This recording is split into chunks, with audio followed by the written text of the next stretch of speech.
Magugulat ka kung paano inaalis ng mga doktor ang matris. May dalawang karaniwang pamamaraan: vaginal at abdominal hysterectomy.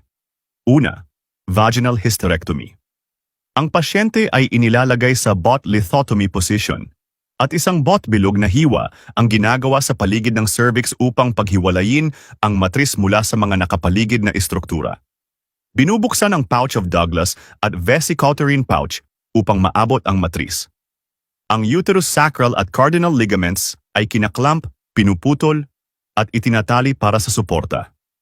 Inaalis ang matris sa pamamagitan ng puwerta at ang hiwang tinatawag na colpotomy ay tinatahi upang maisara.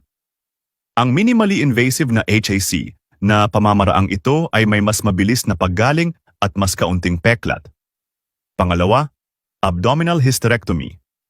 Sa pamamaraang ito, ang pasyente ay inilalagay sa supine posisyon at isang pahalang o patayong hiwa ang ginagawa sa ibabang bahagi ng tiyan.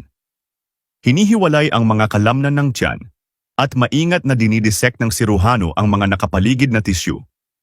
Inaalis ang matris, minsan kasama ang mga ovaryo at fallopian tubes, sa pamamagitan ng hiwang ginawa.